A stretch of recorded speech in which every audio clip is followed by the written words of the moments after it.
നമസ്കാരം. എല്ലാവർക്കും ഈ ചാനലിലേക്ക് ഹൃദ്യമായ സ്വാഗതം. ജനന സമയത്തെ ഓരോ ഗ്രഹങ്ങളുടെയും സ്ഥിതിക്കനുസരിച്ച് ജാതകന് ഓരോരോ അനുഭവങ്ങൾ ഉണ്ടാകുന്നു എന്നത് എല്ലാവർക്കും അറിയുന്ന കാര്യമാണല്ലോ.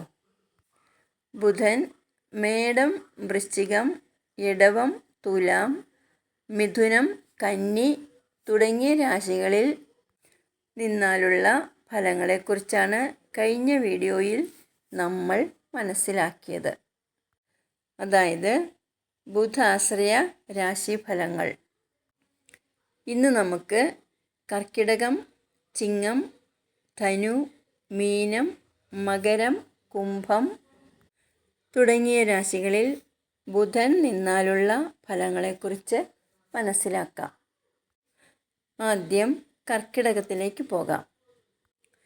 ജനന സമയത്ത് ചന്ദ്രക്ഷേത്രമായ കർക്കിടകം രാശിയിലാണ് ബുധൻ നിൽക്കുന്നത് എങ്കിൽ ആ വ്യക്തിക്ക് നല്ല അറിവുണ്ടായിരിക്കും.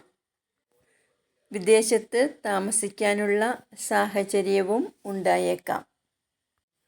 ജലവുമായി ബന്ധപ്പെട്ട തൊഴിലുകൾ ചെയ്ത് ധനം സമ്പാദിക്കുകയും സംഗീതത്തിൽ താൽപ്പര്യമുണ്ടായിരിക്കുകയും കൂടാതെ അമിതമായി സംസാരിക്കുന്ന സ്വഭാവവും സ്വന്തക്കാർക്കും ബന്ധുക്കൾക്കും ശത്രുവായിത്തീരുമെന്നും പറയുന്നു.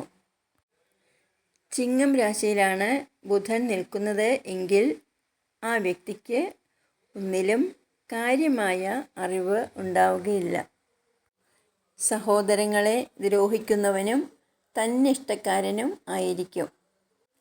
എന്നാൽ അന്യർക്ക് വേണ്ടി നല്ല കാര്യങ്ങൾ ചെയ്യുന്നയാളായിരിക്കും. ബുധൻ വ്യാഴക്ഷേത്രമായ ധനുരാശിയിലാണെങ്കിൽ ആ വ്യക്തിക്ക് അറിവും പാണ്ഡിത്യവും ഉണ്ടാകും. നല്ല സംഭാഷണ ചാതുര്യമുള്ള ആളായിരിക്കും.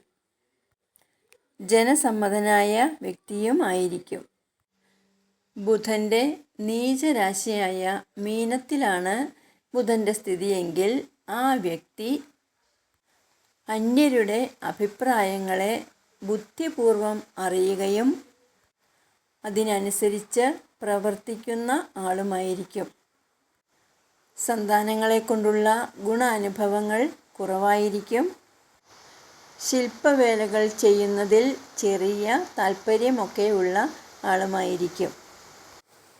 ഇനി ശനിയുടെ ആധിപത്യമുള്ള മകരം രാശിയിലോ കുംഭം രാശിയിലോ ആണ് ബുധൻ്റെ സ്ഥാനമെങ്കിൽ അങ്ങനെയുള്ളവർ അന്യന്മാർക്ക് വേണ്ടി എന്ത് ദാസ്യവൃത്തിയും ചെയ്യുന്നവരായിരിക്കും.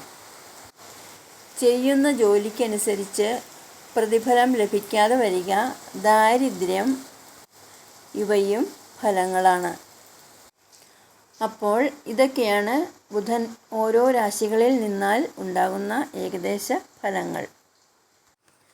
ബുധൻ്റെ ഒരു പ്രത്യേകത എന്താണെന്ന് വെച്ചാൽ രാത്രിയും പകലും ബുധൻ തുല്യ ബലവാനാണ് എന്നതാണ്.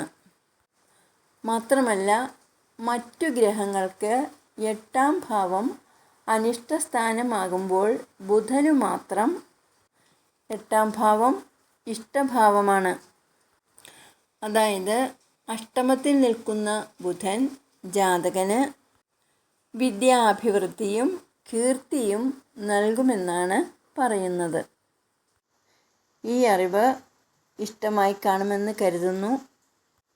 ഇനി അടുത്ത വീഡിയോയുമായി വരുന്നതുവരെ നന്ദി, നമസ്കാരം.